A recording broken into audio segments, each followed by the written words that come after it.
This is WWE superstar Drew McIntyre, and you're listening to the WWE Podcast. The champ is the one that everybody wants, me. Becky Lynch is going to WrestleMania. Claymore!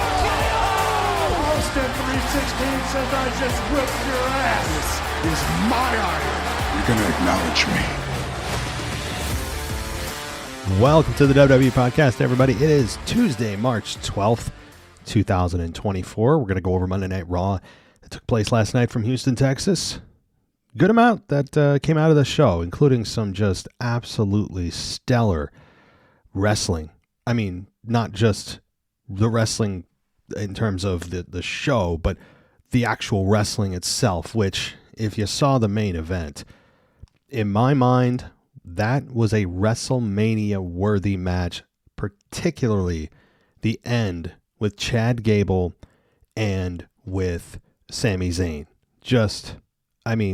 This is what pro wrestling is about. And, when wrestling's good, it's effing great. So this was just a thing of beauty. The Gauntlet match to determine who is going to face Gunther at WrestleMania for the Intercontinental Championship. That was a thing of beauty. One of the best singles, I guess you could call it. Well, it wasn't a singles, but the end was a one-on-one with Chad Gable and Sami Zayn that I've seen in a long time. I can't say enough about it. The near falls, the chemistry, the pure wrestling, all of it was just A++. Nothing more I could say about it. Now, did the right person win? That's debatable. Chad Gable had a hell of a story going into this, and you know that he could have, and has already had, some A+ matches with Gunther. Every single one of their encounters was memorable. And I think that going a fourth one with these two would have been epic. The story going into it with Chad Gable and his daughter crying because of Gunther, the emotional tie to it was great.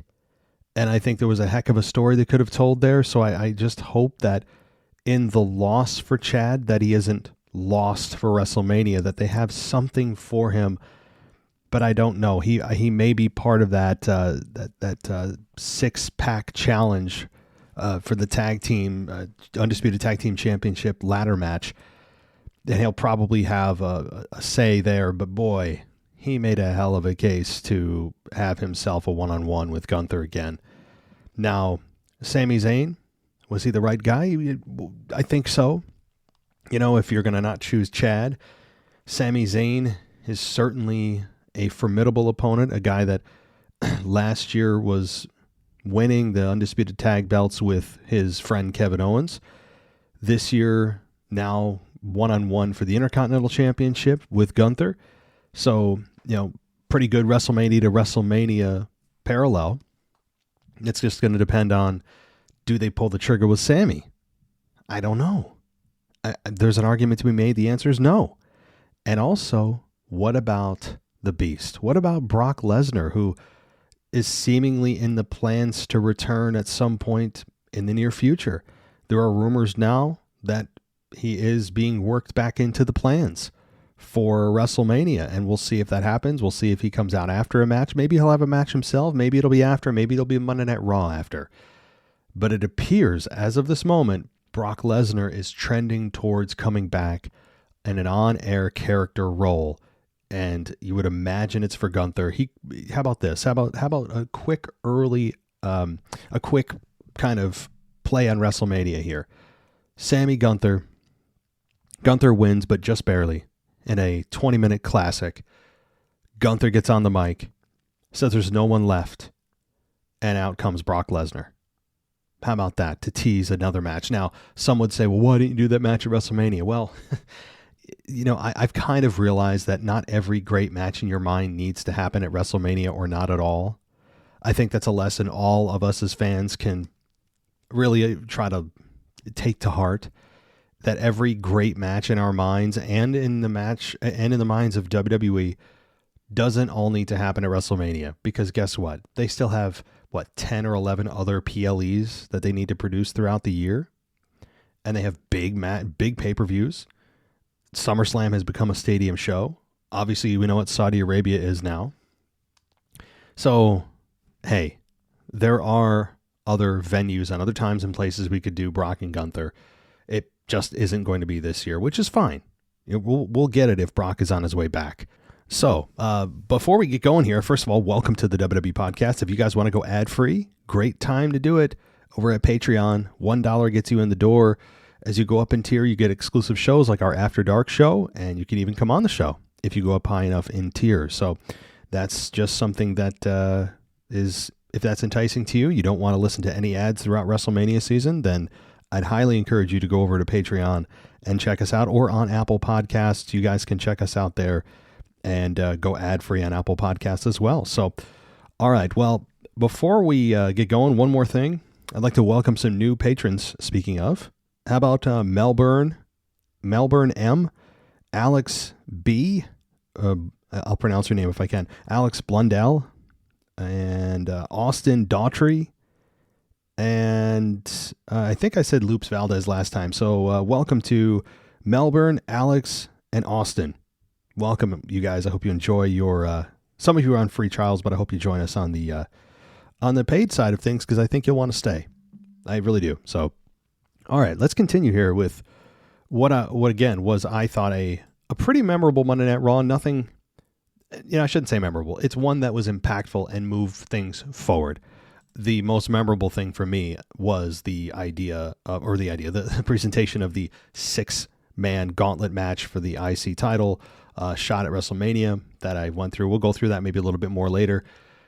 But the other thing that happened on Monday Night Raw, let's just start with the beginning here, was Travis Scott. I don't know what it is with country singers lately and some kind of partnership they have with WWE. I'm not sure, but it's a lot of country singers that are, Hardy. We've got Travis Scott. There was another one I can't remember. Jelly Roll. Is he country? I'm not sure, but I don't know what it is. Nonetheless, McIntyre came out and he trolled the fans on the what treatment, which was fun. He's saying, say what if you're glad I took out CM Punk, and the fans, of course, obliged like idiots. Sorry, Houston. By the way, Mr. Rocky T and Mrs. Rocky T are going to be joining me on the Week in Review for their in-person thoughts on Raw. They were going to join me tonight. Tonight was just chaotic for me, unfortunately. I'm recording this kind of in pieces. So they were originally joining me tonight, but no fear. They'll be coming on the Week in Review show to discuss their in-person perspective in Houston. So wanted to put that out there. Now, McIntyre, again, trolls the fans. Never a dull moment with him. And he brought up The Rock. He spoke about how pro wrestling started at carnivals and then moved to armories. And he said that now they work with one of the most powerful people on the earth. And he gets why Cody's upset, but it doesn't involve him, nor does it involve Seth Rollins. McIntyre said everyone from the locker room to the board knows that he's a champion the company can be proud of. That's when Seth Rollins comes out. He told McIntyre to do everyone a favor by shutting his mouth. And Rollins entered the ring and said McIntyre had been begging for his attention. Rollins dropped to his knees and dared McIntyre to give him a Claymore.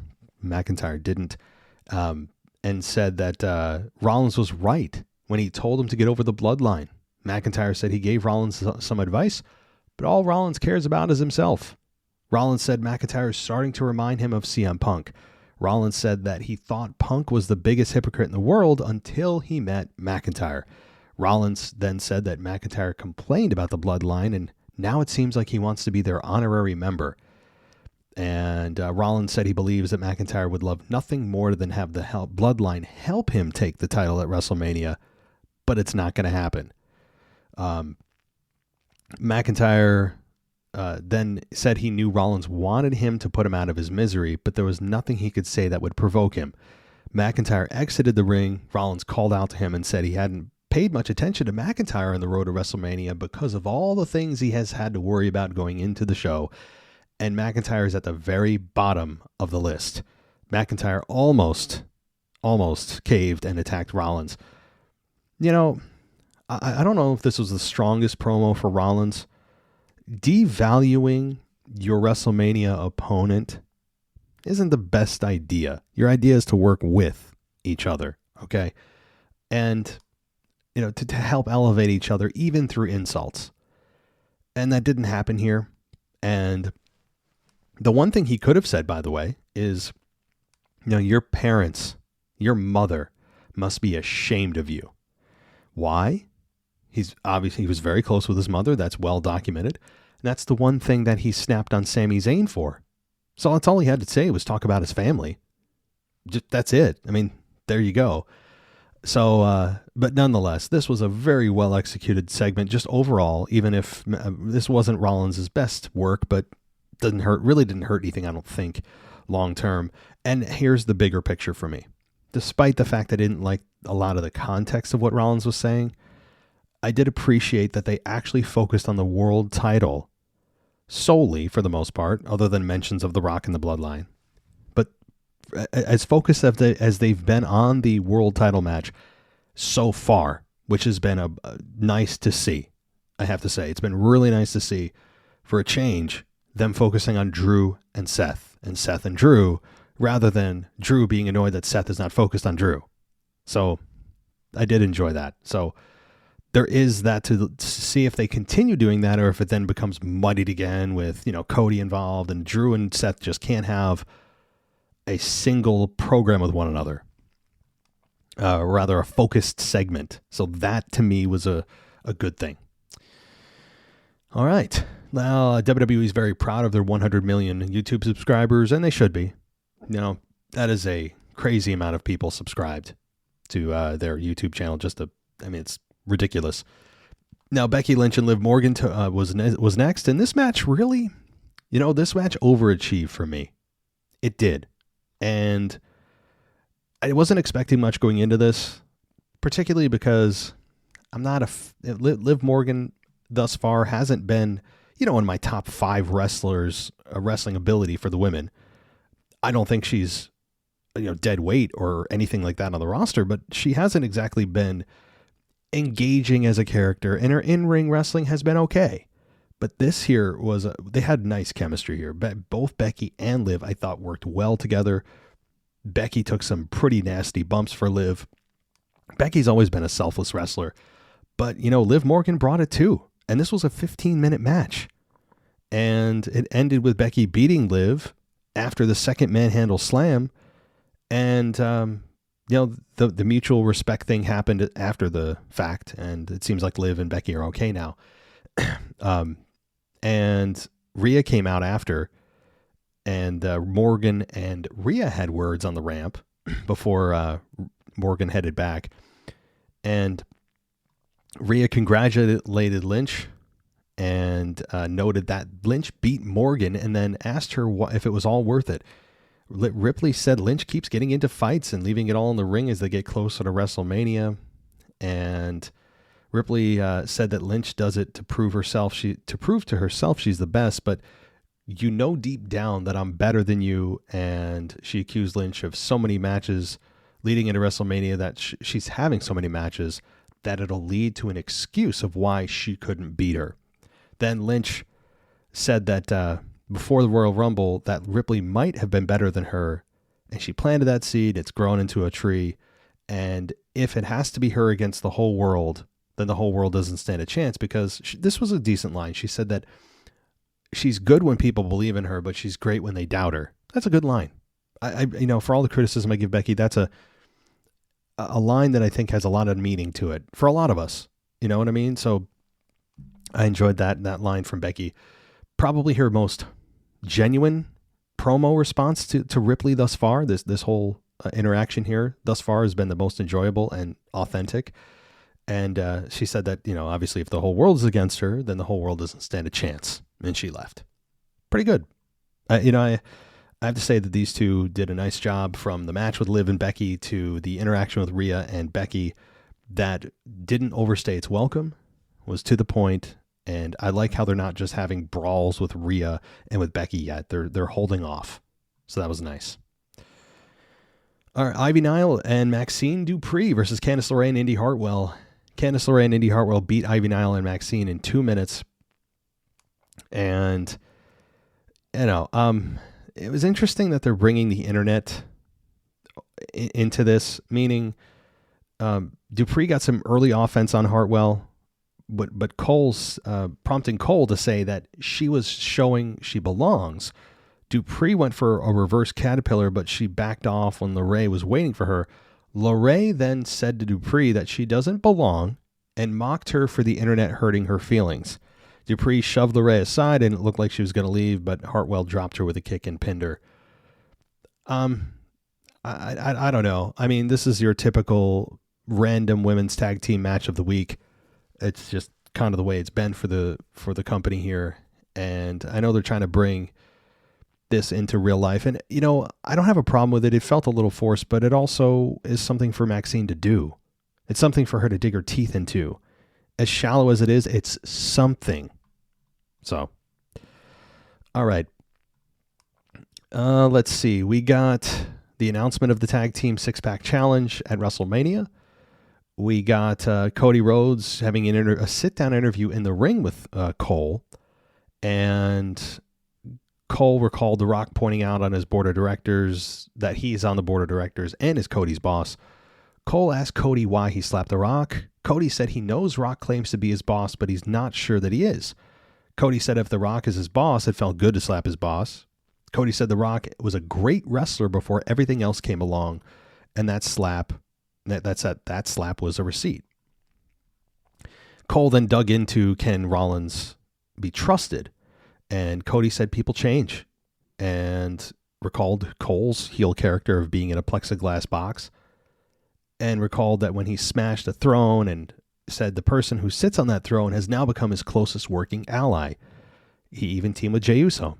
And Cody said that he and Rollins haven't always got along, but Rollins has always had his respect, and this is a shot at getting a fair fight against Reigns on night 2. By the way, I thought about it. Cody shouldn't even have to have that match. Can he not just protest to management, hey, Roman's had the bloodline interfere in every single match that he's had, every title match. Can I just get a fair fight and have you ban the bloodline from ringside?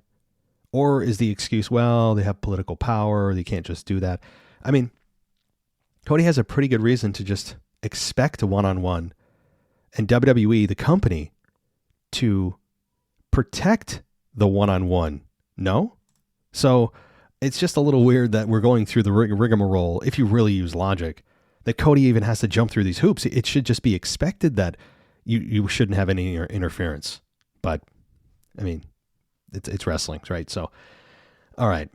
So then we get Cody setting up footage on the screen of Cole asking him in October whether coming close to winning the world title would be Cody's story, just as it was his father's. Cody said it was a good question. He asked Cole if he looked nervous and scared, and Cody said the old, this is very interesting. And I don't want to pretend Cody listens to this show. I doubt it. There's probably a lot of other bigger podcasts saying somewhat similar things that I am. But if you didn't know any better, it sounds very much like his response to our criticisms of him on this show. Just putting it out there, because he said this, that the old head podcasters, me, I guess, I don't know if I'm old, I have an old head, I don't know what he means by that. Maybe the established podcasters, I'm not sure, can't believe he's wearing suits and using big words. He said the story is no longer about him and Reigns, it's about the fans who followed him to the absolute end. And then he told a story about a blind fan who have come to the show to feel the cheers, and another who underwent spinal fusion surgery, wanted nothing more to get his weight belt. Cody then brought up his sister that The Rock didn't mention, and his mother. Cody got emotional while he said he couldn't hand the title belt to his father, but he could still hand it to his mother, Michelle Rubio. And Cody also brought up his wife, and she said she took a shot on him when he was wearing a goofy mask and taking RKOs every night. He's getting all emotional. He said the story is beyond him, but it's up to him. He stood up and looked into the camera while recalling Roman Reigns stating last year at WrestleMania they were in the third inning. Cody said they're in the final inning. Well, why didn't he just say the ninth? The only sport that has innings is baseball. So, nonetheless, Cody said Cole will get to say at WrestleMania that Cody Rhodes has finished his story. Cody shook hands with Cole and hugged him. Okay. They're really trying to pull on the heartstrings of fans here. Let me ask you a question. In the lead up to WrestleMania, for any other major babyface trying to overcome a heel champion leading into WrestleMania main event, in your mind, can anyone else name a time when we got crocodile tears from an emotional babyface going into it to challenge a heel? I mean, are we supposed to all feel bad for Cody? I mean, I understand he's telling us about his wife and how she took a shot on him, and a blind fan came to the show, and another one underwent spinal fusion surgery to get the weight belt. I mean, okay, so that's supposed to endear us to him, but a lot of other stars do the same thing. It's what you do as a wrestler. Okay, these are not really optional things a lot of times. Okay, these are things that sure you can do more, but this is at the bare minimum what you do. So he's not doing anything that any other babyface shouldn't already be doing. Okay. Also, old head podcasters who can't believe he's wearing suits and using big words. No, I can believe you're wearing a suit. I can believe you're using big words. My question is, why? It's not that I'm just shocked. I can't believe it. It's just what I'm seeing is not believing. I'm not believing. It's just I'm not believing my eyes. No, Cody, you have it wrong. You don't. It's not. He's looking at the superficial. He's not understanding the deeper meaning of why he does these things and why the vibe that he gives off through these things is what really is the problem. It's not that we can't believe it. It's not that we can't believe it. It's just coming off as disingenuine. That's all. But hey, I've got a few more criticisms if you need a few to use in your promos. That's for sure. Anyway, yeah, so continuing on. Good promo, but we got crocodile tears. I mean, just a big whiny baby going in. I understand his dad. I don't give a damn about his dad anymore. I care about Dusty Rhodes' career. I feel for him and his loss. A lot of us have lost family members. Absolutely, that's a real thing. But at some point, you're just sick of hearing about it. I'm tired of it. I don't need to hear about it.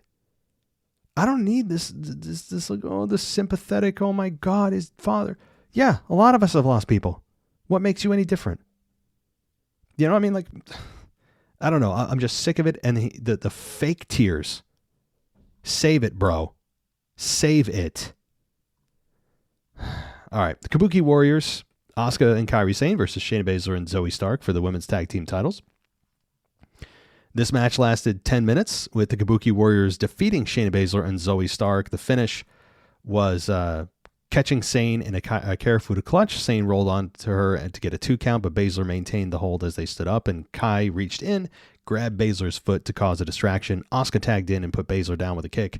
Sane tagged in and hit her insane elbow on Baszler for the victory. Crowd wasn't really too one way or the other on this. It wasn't the most intriguing match in the world. It was nice to see the women's tag team champions actually defend their championships.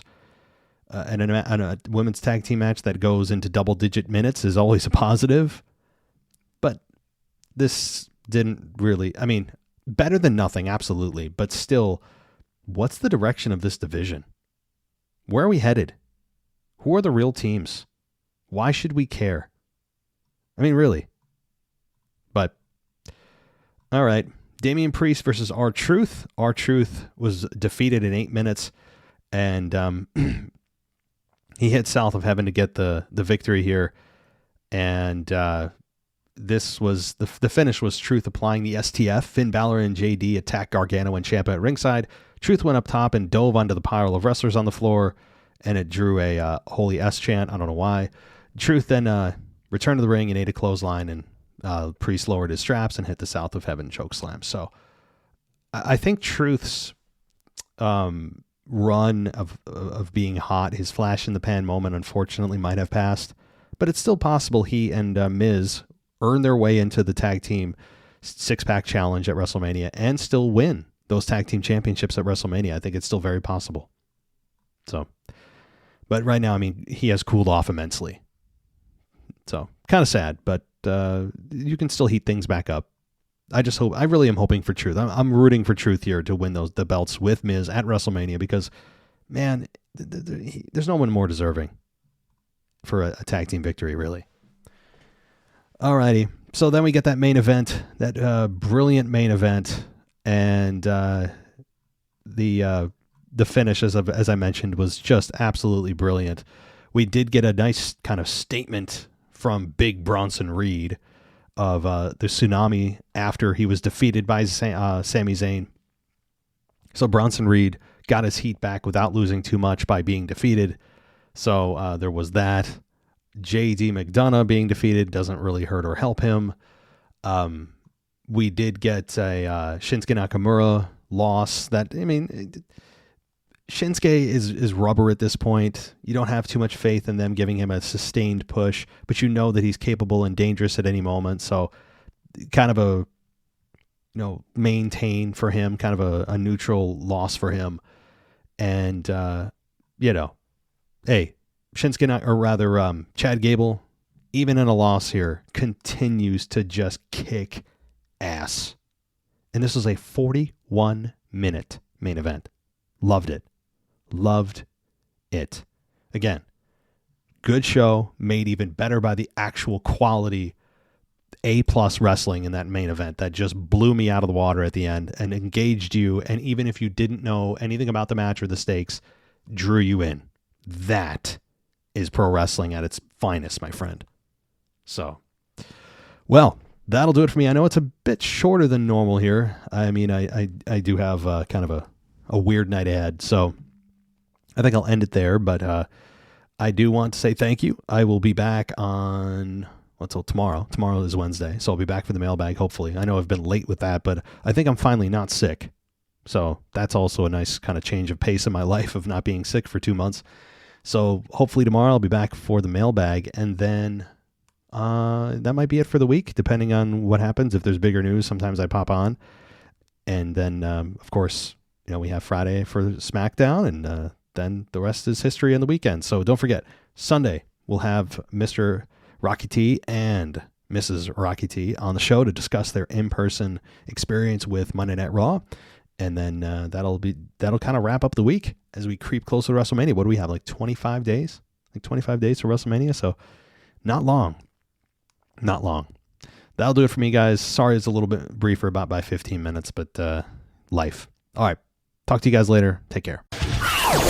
Thanks for listening to the WWE Podcast. Don't forget to subscribe on your favorite podcast app so you don't miss a show, or head to WWEpodcast.com.